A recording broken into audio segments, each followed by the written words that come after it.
puede volver a la normalidad. ¿Qué pasa con esos detritos que se encuentran en la cámara anterior y en la cámara posterior?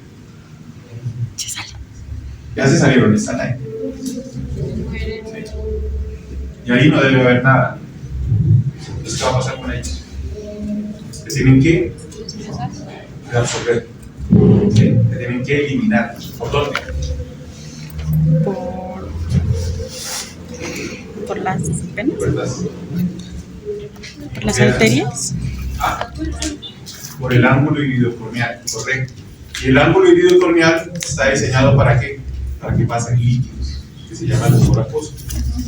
Entonces existe la probabilidad, no todos los pacientes que tienen uveitis terminan en glaucoma, pero existe la probabilidad de que esos detritus, cuando se están eliminando, tapen el ángulo iridocorneal, los conductos, y el paciente que tenía una disminución de la presión intraocular por una uveitis termine con glaucoma. ¿Listo? Y si queda claro por qué no. Pues nos puede terminar un paciente con uveitis, nos puede terminar con glaucoma por obstrucción del ángulo iridocorneal. Entonces, los signos clínicos, pues miren que no, el ojo no tiene muchas manifestaciones, ¿no? El blefaroespasmo lo estamos viendo desde conjuntivitis, desde blefaritis, sigue el blefaroespasmo. Epífora, le molesta, congestión ocular, ojo rojo, no nos dice mayor cosa, ojo rojo. La diferencia es que aquí, recuerden, vamos a tener conjuntivitis y podemos tener discleritis, principalmente una discleritis, no desaparece. Si no desaparece, un signo que podría hacer sospechar de glaucoma, de uveitis. Fotofobia y visión nublada, miosis que ya la habíamos mencionado. La visión nublada es precisamente por eso, esos detritus no permiten ver, o cuando hay edema en el endotelio, no nos va a permitir ver, pierde la transparencia.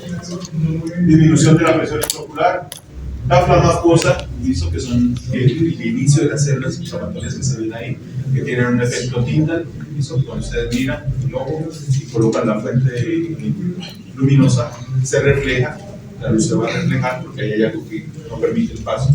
Eso es lo que se llama el efecto Tyndall, la reflexión de la luz, como lo iluminamos, por la celularidad que se encuentra en la cámara anterior. Y si continúa, pues se forma el hipopión, células inflamatorias, leucocitos principalmente, o el linfema, y que puede terminar en glaucoma. El glaucoma, perdón, el glaucoma se ve en los bajos el tratamiento, entonces el tratamiento, miren cómo se pierde, ¿no? La curvatura de la córnea. Entonces el tratamiento va encaminado a la causa, si es bacteriano, si es una brucelosis, que se crea un antibiótico para la brucela, esto si es erliquia, hay que hacer el tratamiento correspondiente con toxicilina, que ya la miramos, no sé, para erliquia, entonces hay que hacer un tratamiento específico para la causa específica que ya hemos diagnosticado, pero además de eso hay que hacer un tratamiento para el ojo. Si vamos a hacer el tratamiento específico, pero al ojo hay que hacer el tratamiento específico. Entonces vamos a controlar la causa, pero en el ojo vamos a utilizar un tratamiento que se basa en midriáticos. ¿Por qué? Porque ya habíamos hablado, ¿no? Cuando el ojo está en midriasis o cuando está en miosis sostenidas, esos procesos se dan por músculos. Y si son sostenidas, generan dolor. Entonces el ojo está miótico, colocamos el midriático. Y recuerden que en ese caso, los midriáticos nos van a servir también por si se han presentado las sinergias. Al dilatarse la pupila, recuerden que la pupila según los oftalmólogos no existe, es el hueco que queda en el índice. Entonces cuando él se pegó, el ojo anterior o posteriormente, cuando la dilatamos, se rompen esas adherencias. ¿Cómo las rompemos? Pues con atropina, colirio de atropina. Empezamos los colirios de atropina. Los corticosteroides cumplen un papel importante aquí. ¿Por qué? Porque nos van a ayudar a controlar todo el proceso inflamatorio.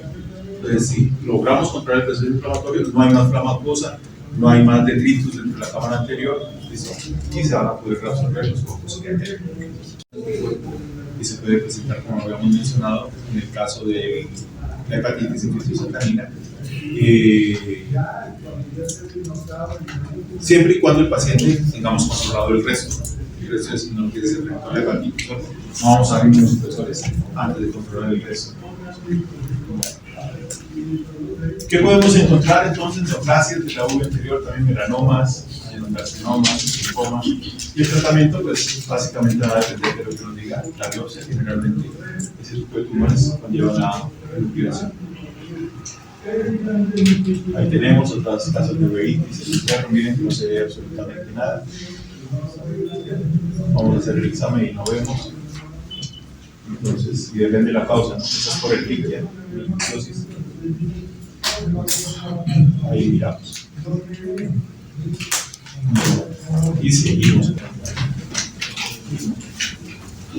Bueno, vamos a mirar las patologías que afectan el cristalino. Básicamente es una, ¿no? Si no miras todos los textos, que es las cataratas. Recuerden que las cataratas las vamos a diferenciar, ¿no? De la esclerosis nuclear. Entonces, hay que mirar, si no podemos ver el fondo de ojo, es una esclerosis nuclear, si no lo podemos ver, es una catarata.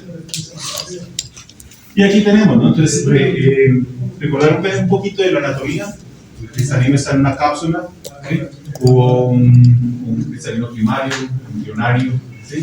Fetal, entonces por eso tiene la forma de cebolla, ¿no? Y tiene una corteza, tiene un núcleo, tiene la cápsula y tiene el epitelio. Y recordar que anteriormente tiene esa vascular, es transparente, se nutre por el humor acuoso y posteriormente se nutre por el humor ético. Está en la fosa patelar, lo que se denomina la fosa patelar. Entonces, ya teniendo en cuenta eso, ya está sostenido por las células. Entonces, están las células y nos sostienen. Y lo que hace básicamente es permitir el paso de la luz y tiene que ver con la refracción. Permite se acomoda de acuerdo a la distancia y de acuerdo a la cantidad de luz. Eso tiene unas características especiales. Ahí lo podemos ver en un corte patológico. Ahí está la posición, lo vemos, ahí lo vemos. También estamos viendo. ¿Qué vamos a encontrar? Entonces, ¿por qué está así?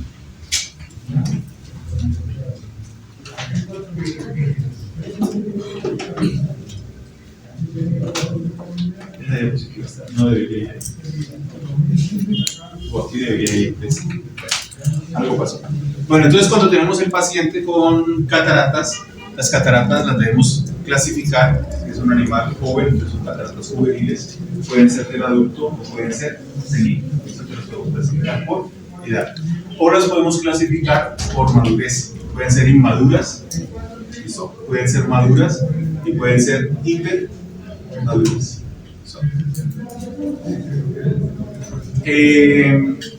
En el caso de los pacientes, en lo que ustedes leen, yo les mando un texto que está en español, ¿no? Ese libro es viejito, creo que es la primera edición de este señor de Facebook. No sé si ahí o en esos anteriores a ese se hablaba de que las cataratas, para poderlas operar, tenían que estar maduras. Entonces uno, si ve unas cataratas maduras, no lo operaba. Hoy en día no. Hoy en día los oftalmólogos cambiaron el concepto. Y apenas se determinan las cataratas, si están inmaduras, se operan. No se espera que maduren. ¿Cuál es la razón? Resulta que las cataratas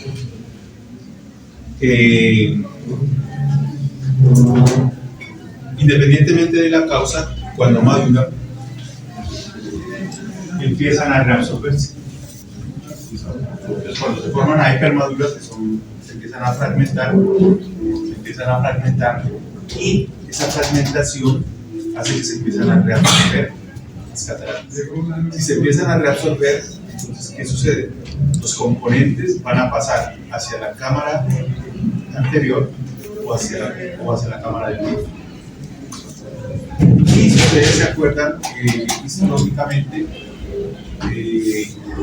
o fisiológicamente, el cristalino no ha estado en contacto con el sistema inmunológico. Entonces, en la medida en que empiezan a pasar esos componentes, existe la probabilidad que los niños y pacientes que reabsorben las cataratas no pasa nada, ¿sí? Pero existe la posibilidad de que algunos de los componentes reaccionen con el sistema inmunológico y se forme una pancreatitis, o se ocasione una liquefacción del vidrio o se ocasione un desprendimiento de la línea. Yo creo que ahí nos toca colocar, ¿quién tiene una regla? ¿Recuerdan? Pongan una silla. Más que la silla se coloca de la Ya.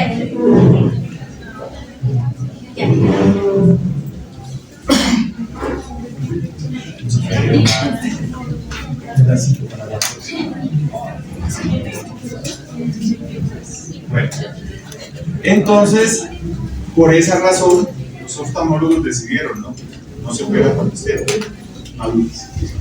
Cuando están hipermaduras puede ocurrir eso, puede ocurrir la paractamitis, por la liberación de los componentes del cristalino que se empieza a reabsorber, que van a cámara anterior o van a la cámara del vidrio. Y o que no pase nada. Yo he visto varios casos en que no pasa nada. La gente no tiene cómo operarlo, pero lo siguen trayendo y los examina y se empieza a fragmentar. Si se fragmenta y se reabsorbe, no va a pasar. La luz. Entonces uno empieza a ver nuevamente el fondo del mundo. ¿Sí? Entonces el perro empieza a recuperar la visión y así. Entonces eso hay que tenerlo en cuenta. Los perros que están ciegos son uno de los signos de las cataratas completas. Pero si se reabsorbe, el animal empieza a ver nuevamente. Con base en eso, entonces, bueno, y a ver, se pueden clasificar, pueden ser secundarias las cataratas. Yo creo que esa diapositiva está más adelante, porque ahora que las modifiqué, se pueden clasificar de acuerdo a enfermedades. ¿Cuál es la principal enfermedad que nosotros consumimos en cataratas? Las diabetes mellitus. ¿Por qué? Porque la glucosa ingresa, entonces hay un aumento en las concentraciones de glucosa a nivel sanguíneo. Esa glucosa también aumenta las concentraciones a nivel del humor acuoso y pasa, atraviesa la cápsula del cristalino, pasa hacia el cristalino y ocasiona un edema y empieza a tener procesos inflamatorios en el cristalino y se exacerba. Entonces, si vamos a seleccionar el paciente para cirugía, no todos los pacientes son candidatos para la cirugía de cataratas.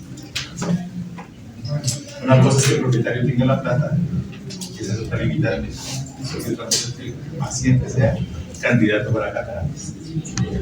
Primero hay que evaluarlo completamente, ¿no? Hay que hacerle todos los exámenes posibles, descartando diabetes, mirando la glicemia, listo, mirando todas esas pruebas, la pre y la postprandial, para poder determinar si el paciente tiene diabetes, descartar otro tipo de enfermedades. Y esta parte que es la más complicada. Si alguno de ustedes ha tenido algún familiar previo operado de cataratas, saben que el postoperatorio es complicado, ¿no? El paciente tiene que estar quieto, no se puede molestar, ¿sí? Si va a caminar tiene que ser despacio porque la vibración puede dañar la cirugía. ¿Listo? Entonces, si el animal no es manejable, si no es un animal tranquilo, lo más probable es que la cirugía fracase. Entonces, y una historia clínica, pues ahí tenemos diferentes tipos de cataratas. Aquí tenemos un caso en que se está reabsorbiendo la catarata y miren cómo se fragmenta el cristalino que va aquí en estos sitios. Ya empezamos a ver el fondo de ojo, que son más blancas y están arrasados. Más reabsorción, empezamos a ver el fondo de ojo. Cataratas. Hay que tener en cuenta también que las cataratas se pueden presentar por deficiencias nutricionales. Entonces, mirar que no vaya a ser por deficiencias nutricionales, deficiencias de algunos aminoácidos. Aquí hay una luxación anterior, cristalino también.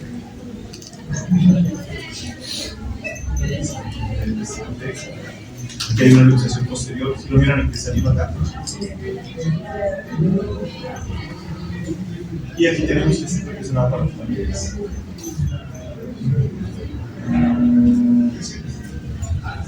Glaucoma, esto es un glaucoma. El glaucoma también representa cataratas. Esta luxación. Bueno, entonces aquí está. Vamos a hacer primero el examen oftalmológico. Vamos a determinar si realmente el paciente tiene cataratas. En estos casos, ¿sí? Recuerden que el examen es concreto. Vamos a utilizar mediráticos tipo tropicamida. ¿En qué caso estaría contraindicada la tropicamida en un paciente que tiene cataratas? ¿No tiene úlcera? ¿Cómo?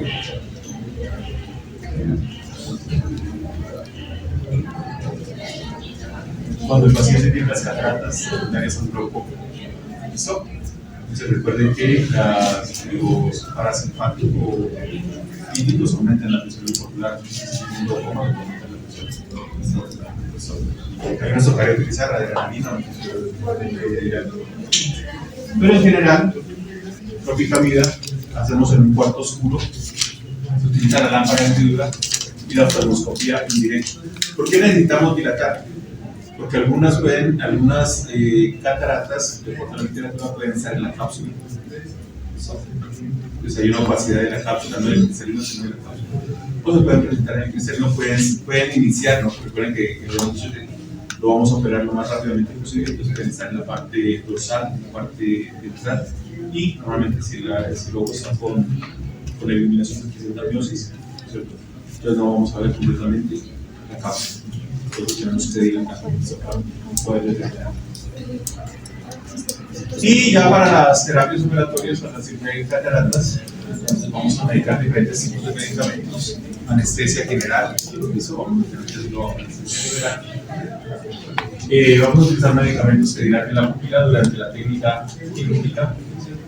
Se utilizan medicamentos antiinflamatorios que se pueden aplicar desde antes, antibióticos de amplio espectro, aplicación de anestésicos tópicos y anestesia general. Y vamos a tener diferentes técnicas para la cirugía de cataratas. Hay unas técnicas, la que más se utiliza, y de pronto ahora que viene el doctor Angarita, miraron la hoja de vida, él se especializó en vacuumultiplicación. Es una de las técnicas que se puede utilizar para la cirugía de cataratas.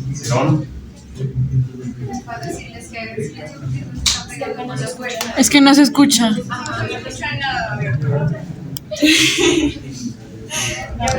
Y vamos a tener diferentes técnicas, ¿no? Con el paciente. Una de ellas es la extracapsular, la que mencionábamos, la vacuumultiplicación, y la intracapsular. La que más se utiliza es la vacuumultiplicación, es la que vamos a ver ahora en los videos. ¿La qué? ¿Qué es lo que se hace? Se introduce a través del limbo escleroneal, se introduce, es como una agujita, ¿listo? Como una lanceta que tiene filo. Y vamos a retirar, ¿qué es lo que vamos a retirar? Vamos a retirar la parte anterior de la cápsula. No retiramos completamente la cápsula, solo retiramos la parte anterior. ¿Listo? ¿Para qué? Para que el humor acuoso no quede en contacto con el humor. Vamos a retirar el cristalino, pero dejamos ahí la cápsula. Retiramos ese pedacito para por ese pedazo sacar el cristalino. Y el vacuumultiplicador lo que hace es produce vibraciones. Él está aplicando agua y produciendo vibraciones y absorbe. Entonces él va fragmentando el cristalino, se lo va fragmentando y lo va reabsorbiendo. Esta es la parte más complicada, porque ninguna parte del cristalino puede quedar dentro del ojo. Si queda un pedacito, se produce una reacción inflamatoria. Entonces tienen que asegurarse de que completamente se reabsorbe. Y posteriormente ahí se puede colocar el lente. Hay lentes que reemplazan el cristalino, se coloca el lente y se cierra. Aquí está la colocación del lente, que lo vamos a ver ahora en el video. Es cómo se colocan los puntitos y cómo queda.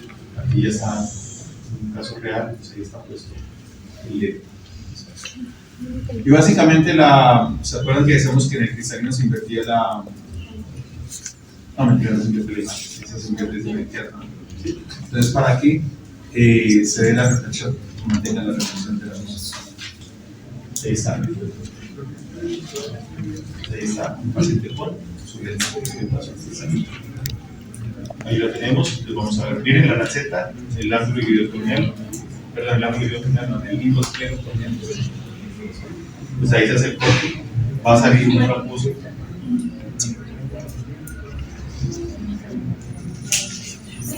Se introduce la agujita. Miren cómo se hace. Aquí es el corte.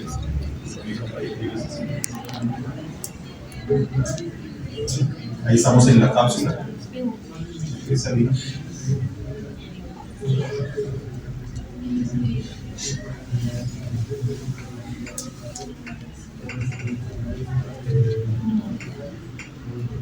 Él ya había hecho, ¿no?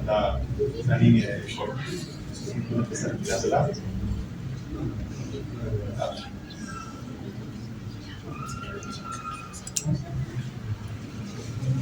Y ahora entra el fajo multiplicador.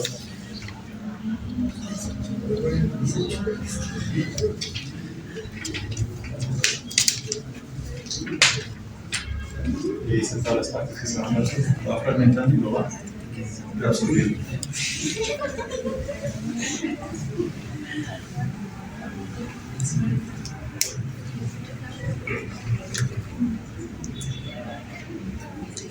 Y ahí va a colocar el LED.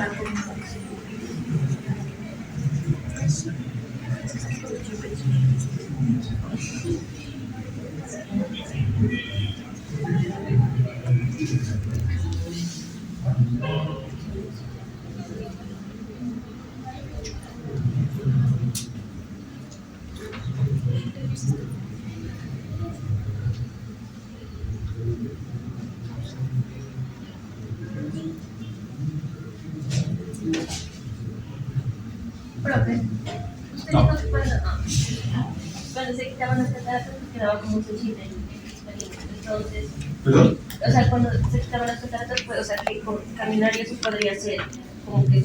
Cristalino no hay. Ah, no, pues, o sea, que se fuera como un santo, ¿cuánto tiempo uno tiene? O sea, pues el paciente tendría que estar quieto para empezar con algo. Pues realmente mantener un perro, un gato quieto, eso no se va a dar. Sí, pero pues que te esté... Debe estar por lo menos unos 20, 30 días.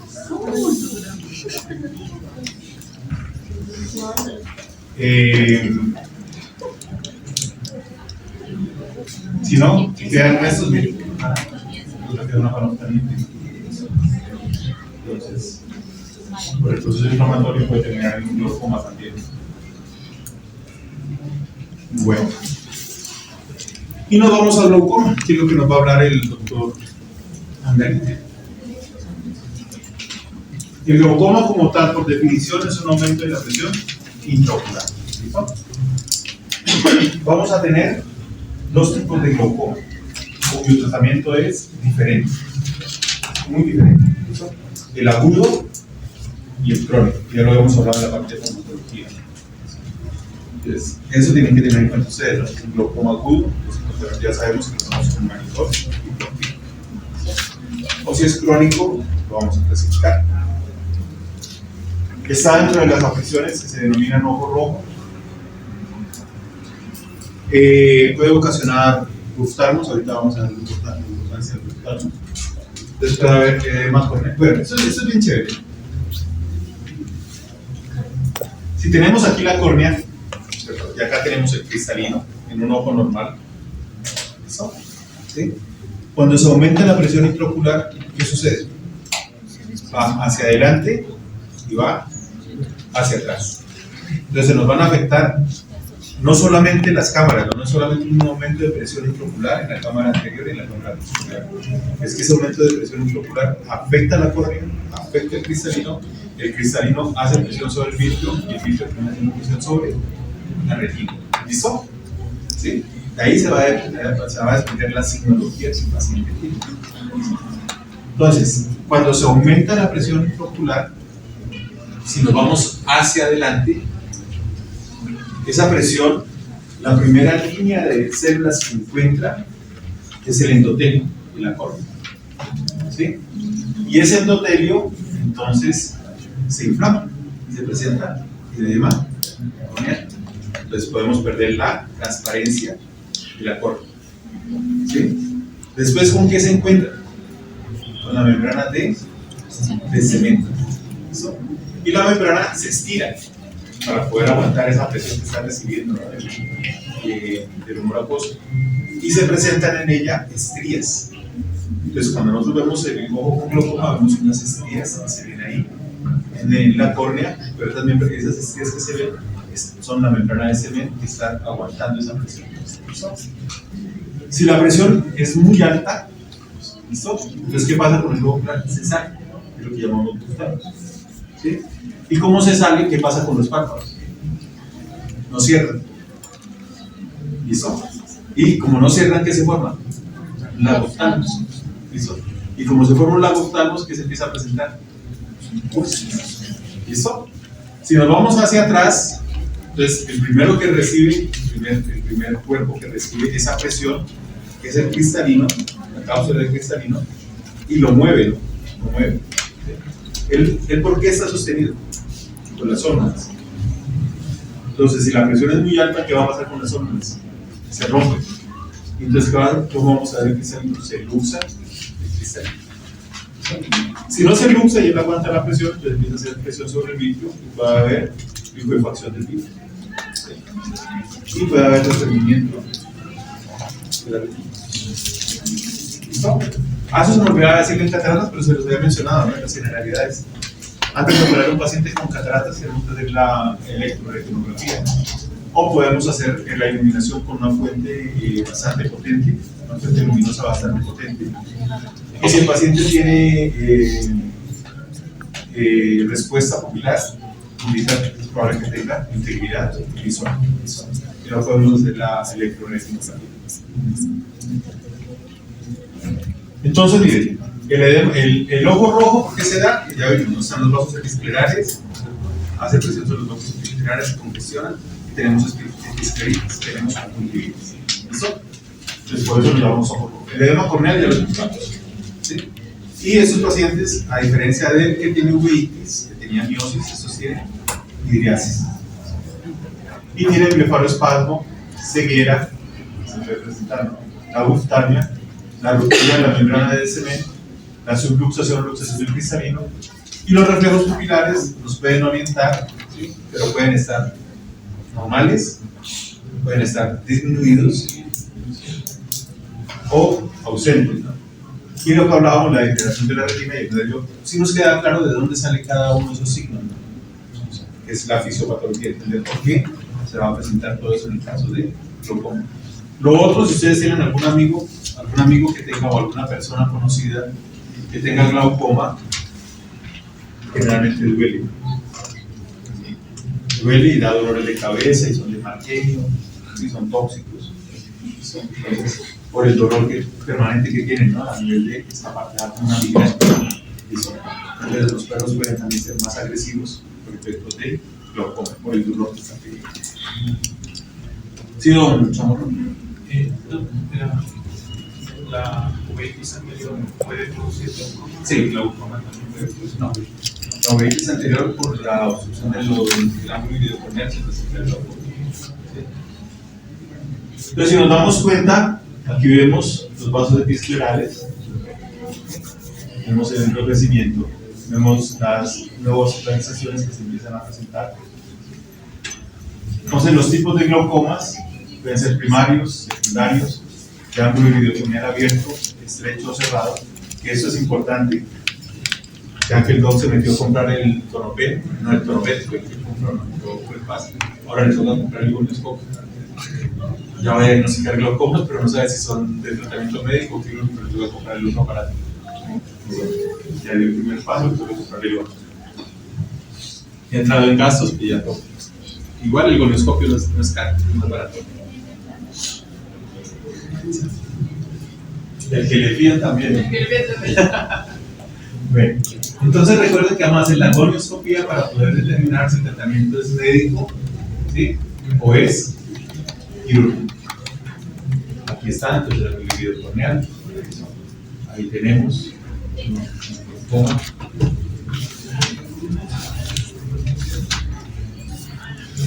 Y aquí está una gonioscopía.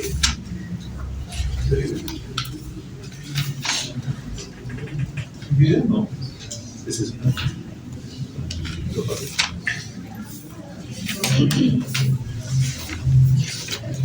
Todos esos videos están en YouTube, ¿no? En YouTube, además de otras cosas que buscas estudiar.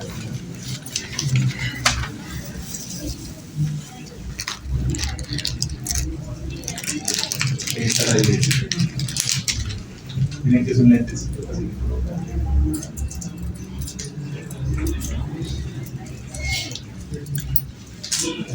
Miren, este sí se ve bien.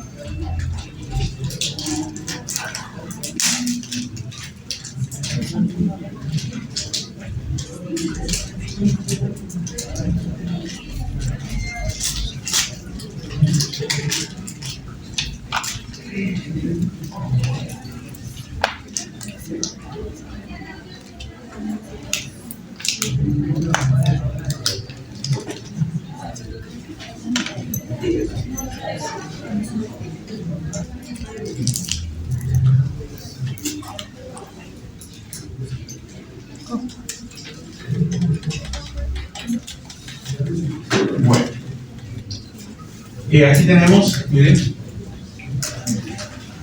lo pongo ya, recuerden que hay gustalmos, que el ojo no cierra bien, que hay edema de la córnea, que se empieza a presentar las úlceras, y las úlceras no se tratan, pues ya vimos que empiezan a haber otro tipo de problemas, infección.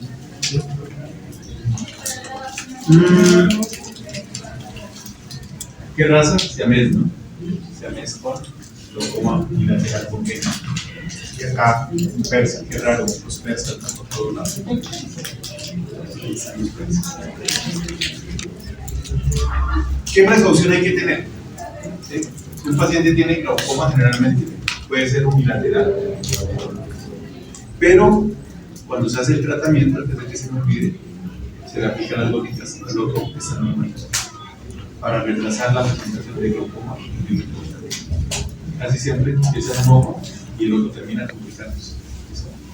Entonces, lo que recomiendan es que le colocamos la unidad catagónica para su tratamiento y el otro le estamos colocando también tratamiento, a pesar de que esté normal. Aquí está la nube corneal, la textura, y medimos la presión intraocular, ya saben, con el tono PEN, con el tono B, ya vimos cómo se mide. Buscamos como primeros crónicos de Siamés. Están las prácticas. El lechón, pues que casi nadie utiliza ya. Bueno, entiendes, si utilizamos los más pobres. Estrato 1. Se está, pero es más complicado. Y el tratamiento va a depender. ¿Listo?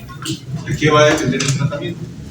De cómo encontremos al paciente con el glaucoma. Recuerden, ¿no? Una de las opciones terapéuticas es la enucleación.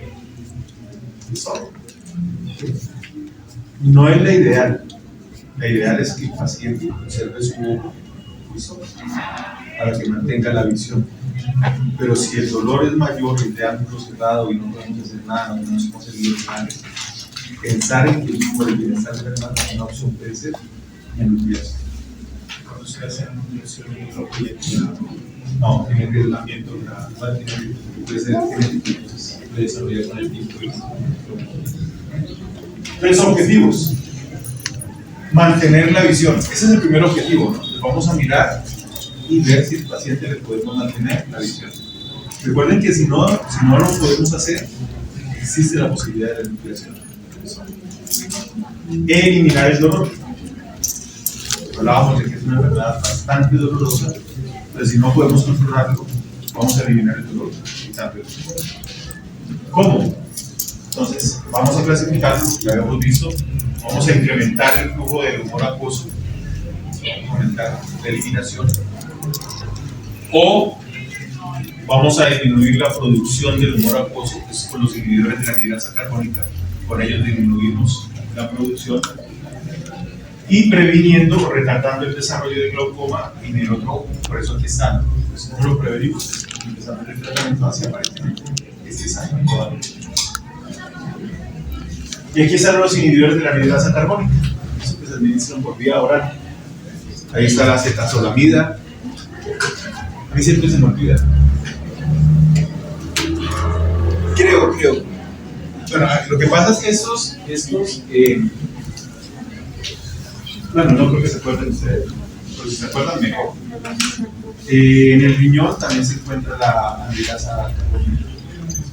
Desinhibimos la anhidrasa carbónica renal, el paciente empieza a desarrollar acidosis metabólica. Y por esa acidosis metabólica, el paciente empieza a presentar vómitos.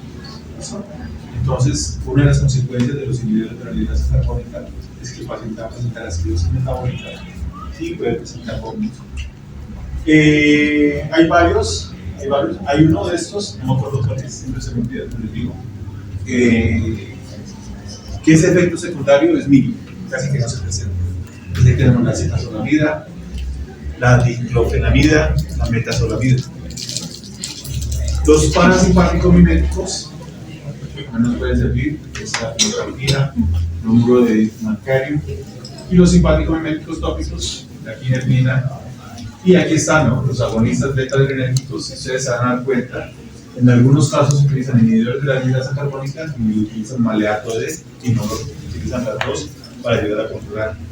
El uno aumenta la eliminación y el otro disminuye la producción. Entonces, esta es la idea, o los bloqueadores de canales de calcio, como la amlodipina. Aquí vemos el fondo de ojo, que podemos ver un edema de la papila óptica que se puede presentar, ¿no?, por el aumento de la presión intraocular, y empezamos a ver degeneración del tapeto. Y aquí vemos una luxación del cristalino. Recuerden, para el agudo, pues aquí están, ¿no?, el manitol, las concentraciones del manitol, ¿sí?, diurético osmótico que produce la presión, caso agudo, y las dosificaciones.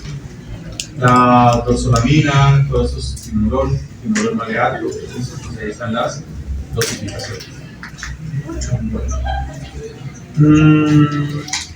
Si el paciente tiene glaucoma de ángulo cerrado, entonces nos tocaría hacer lo que se denomina un gonioimplante. ¿Qué? Gonioimplante. Gonio. De ángulo, gonioscopía, ¿se acuerdan? Gonio implante. Pues aquí está escrito gonio. Y lo que vamos a hacer es que vamos a colocar una válvula en la cámara anterior y la conectamos a nivel de la esclera. Entonces lo que hace esa válvula es que tiene como una pestañita, y se aumenta la presión intraocular. Está diseñada para eso, ¿no? Aquí está la pestaña. Si la presión intraocular está entre 25, era que eso la presión intraocular más 25, 30. Se aumenta, entonces la pestaña se abre y se llena de líquido. Y ese líquido lo drena al exterior, a la esclera. Y si la presión, como la presión baja, el líquido vuelve a se cierra. Y en la medida en que aumenta la presión, vuelve y se abre y vuelve y salta el líquido. Eso es lo que va a hacer ese tipo de obras, que se denominamos gonioimplantes. Entonces, vamos a implementar el flujo de humor acuoso a través de los gonioimplantes. Aquí hay una valvulita de estas que hablamos ahora. Podemos hacer que haya una disminución en la producción del humor acuoso. Eso es, y lo vamos a ver ahora, ¿no? Se puede hacer con láser. Entonces lo que hacemos es que vamos quemando el cuerpo. Entonces, al quemarlo se disminuye la producción del humor acuoso. O lo destruimos, aunque en ejemplo, con gentamicina. La gentamicina es tóxica, pero colocamos gentamicina y destruimos el cuerpo. Entonces son técnicas que se utilizan para disminuir la producción de humor acuoso. O hacemos la aspiración del vidrio y destrucción farmacológica, o hacemos la visceración del contenido del globo ocular y colocamos un implante ocular. Ya lo vimos en la visceración, colocar el implante. Retiramos todos los componentes para mantener la estética, no la visión. No va a haber problema. Estas son las opciones que tenemos. Una prótesis receptor. Ahí está, entonces, ¿cómo hacemos para colocar una prótesis? Ahora vemos un video y ahí les con la denominación. Aquí hacemos la ciclofobulación para el tratamiento de glaucoma en perros.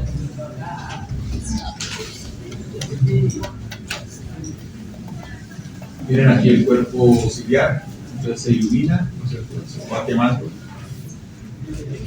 y se disminuye la producción de melatonin.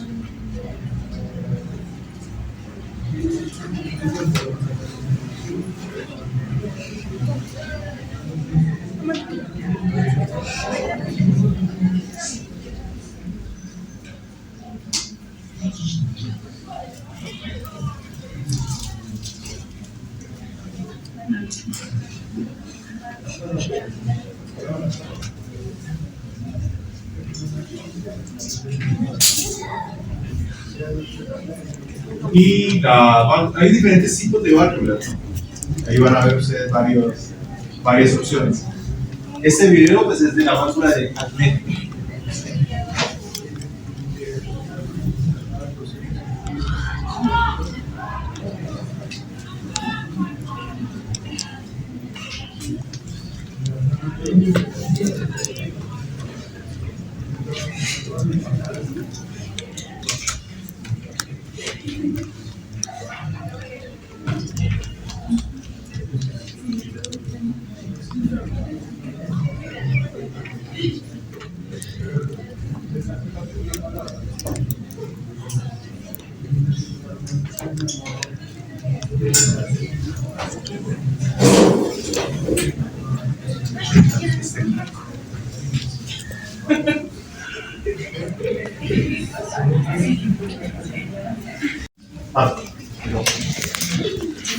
En la retina y el nervio, estas son poquitas, ¿no?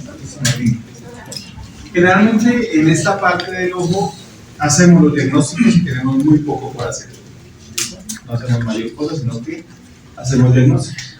Podemos tener el hiaroide persistente, ¿sí? El vitrio primario hiperplásico persistente, reacciones patológicas del vitrio, que ahí está la vitritis o llagitis.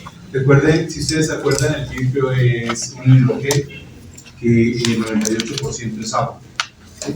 Y lo que puede suceder con él es que cuando tiene una vitreitis, cuando se inflama, se puede presentar liquefacción.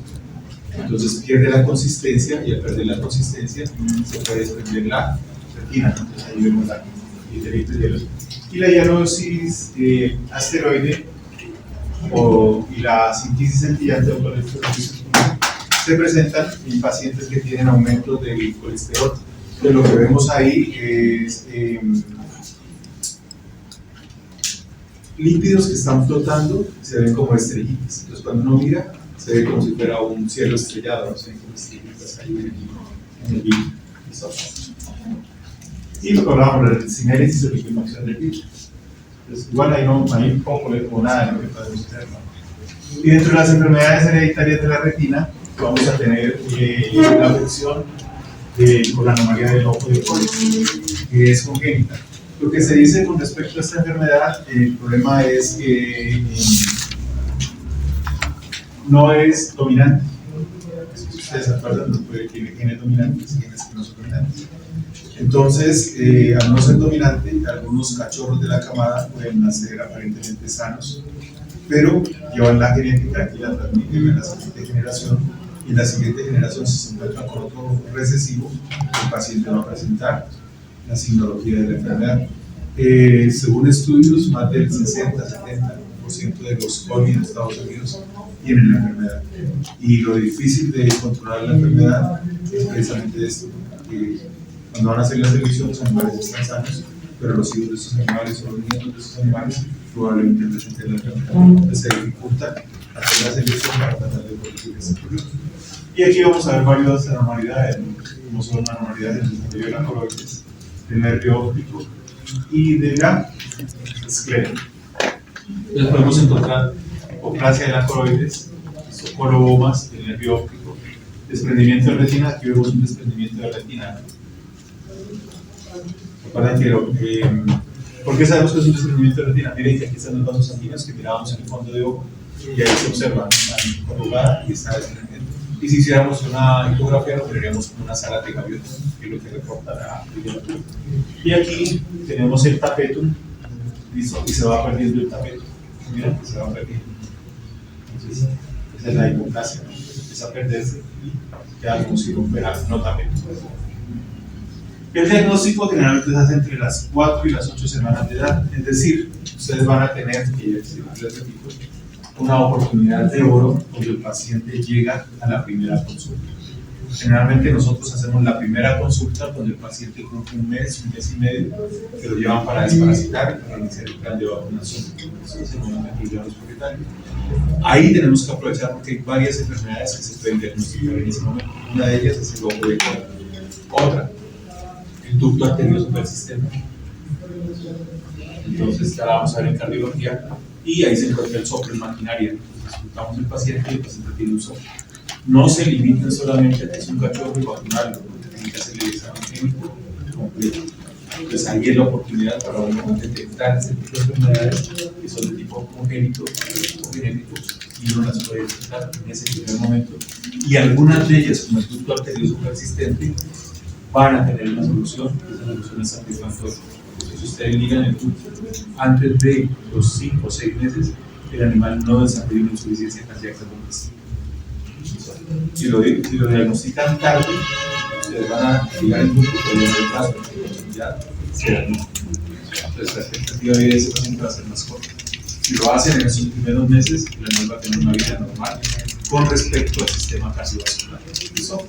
Entonces lo mismo acá, vamos a tener esa oportunidad de hacer ese tipo de diagnóstico. Tratamiento no hay. El tratamiento que se propone es selección genética, pero es bien difícil, por lo que es accesible. Podemos tener las displasias de la retina, las anormalidades anatómicas de la retina y las venas. Vemos los colgajos retinales, vemos la degeneración total de la retina. Podemos ver, ¿no? ¿Qué es lo que sucede con esto? Cuando se ven estas alteraciones en general de la retina, ¿sí? Empiezan a liberarse sustancias hacia el vitrio que son tóxicas y esas sustancias pueden ocasionar, lo que hablábamos, una vitreitis, una liquefacción del vitrio, ¿sí? O esas sustancias que son tóxicas, como están ahí en el vitrio, se dirigen hacia la parte anterior, se encuentran por la cápsula del cristalino, por ósmosis pasan al cristalino y ocasionan cataratas. Podemos ver leucoria, microftalmía, nistagmos y podemos ver ceguera. La ceguera puede estar relacionada con el envejecimiento de retina. Igual, pues tampoco tenemos mucho que hacer, ¿no? Tenemos la atrofia progresiva de la retina. Ese es un casito que tuvimos aquí, y yo siempre les comento, tanto los que están viendo por segunda y por tercera vez se deben acordar por este caso. Aquí nos llegó, afortunadamente para nosotros, el propietario era un médico, y por eso es importante, ¿no? Evaluar la visión del paciente con buena iluminación, es decir, con luz diurna y con poca iluminación, ¿no es cierto? Con luz nocturna. Entonces, cuando hicimos la prueba de visión nocturna, el paciente se estrellaba en los espejos. Lo primero que pierden esos pacientes que tienen atrofia progresiva en la retina es la visión nocturna. Recuerden que están los conos y los bastones, tienen una degeneración de este tipo de estructuras. Entonces se pierde primero la visión nocturna y después se pierde la visión diurna. Y cuando hicimos el fondo de ojo en ese paciente, se veían zonas de hiperreflexia tapetal. Esas zonas de hiperreflexia tapetal se dan por un adelgazamiento de la retina, que se llaman, hay una enfermedad en la cual uno la ve con mucha frecuencia y que a veces uno la ayuda para el diagnóstico, ¿no? Que es el moquillo. Ustedes tienen un paciente con moquillo y miran el fondo de ojos, se ven esas, son como monedas de oro, luego se llaman de hiperreflexia tapetal, ¿no? O lesiones en medalla de oro. Entonces uno tal vez aquí y se ven más amarillas. Generalmente uno la relaciona con moquillo. Yo pensé que solamente se presentaban en moquillo, no sé por qué era la única patología que les había leído. Después, leyendo un poquito más, se presentan por desnutrición. Los pacientes que están desnutridos, cachorros que están desnutridos, pueden tener zonas de hiperreflexia tapetal, no tener moquillo. Yo casi siempre lo he relacionado con no es el único diagnóstico. Es un diferencial. No mira si hay hiperkeratosis, no mira, no sé si hay otros signos que los pueden relacionar con moquillos, problemas respiratorios, y lo va relacionando como. ¿Qué sucede? Que el tapete se va perdiendo y el no tapete se da cuenta. Entonces se va perdiendo esa parte de la corriente, donde se encuentra el tapete y el no tapete. Y la vascularización se va perdiendo. ¿Sí? ¿Recuerdan? ¿Se acuerdan de la imagen? ¿No? Son 3 o 4 vasitos, son 4 válvulas y las correspondientes arteriolas, ¿no? Y está el tapete y el no tapete. Y eso fue lo que pudimos ver, desafortunadamente, pues en esa época celulares en cámara no había. Entonces, estamos hablando de los Nokia, los primeros, ¿no? Las panelas esas indestructibles, ¿no? Eso pues no era para tomar fotografías.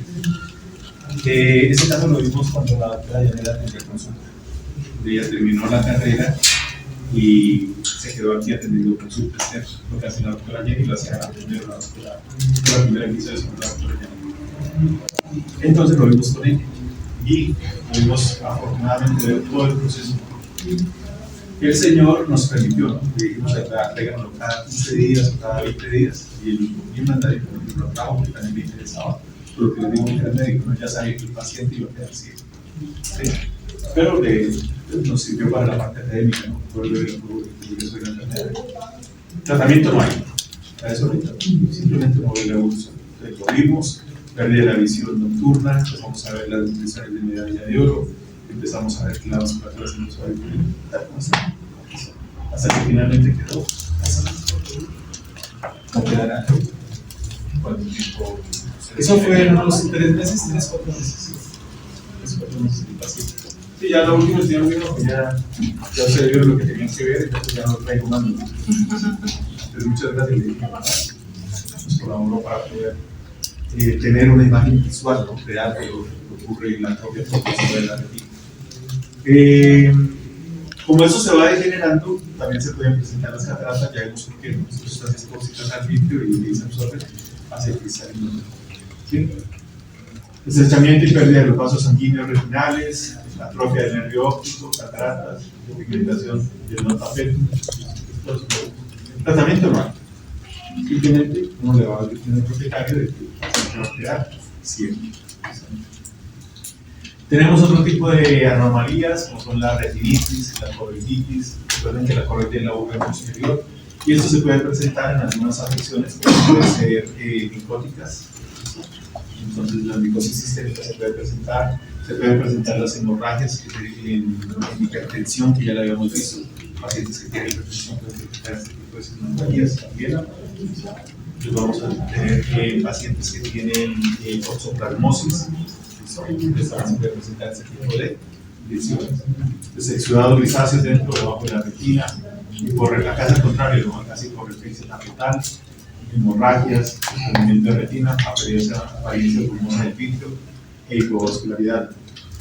Podemos como causas, ahí está el distemper, lo que hablábamos de los hongos, la criptocosis, la histoplasmosis y la hemorragia, pues puede presentar ese tipo de signologías. Aquí tenemos algunas fotos. Aquí tenemos, miren las lesiones que se miran por criptococcus. Son muy parecidas a las que se ven también por toxoplasma. Si uno ve ese tipo de lesiones, no, o piensa en criptococcus, se puede pensar en toxoplasma. Aquí tenemos otro tipo de lesión. Y el desprendimiento de retina. Los traumatismos, lo que hablábamos, ¿no? Siempre que van a una hemorragia a nivel de la conjuntiva, examinan el fondo de ojo porque puede haber desprendimiento de retina. Las anormalidades del ojo hipónico, inflamación, contraclasis, polifibración, ahí están las imágenes correspondientes. Y en el nervio óptico va a haber neuritis óptica, papiledema, atrofia óptica. Listo. Con eso terminamos.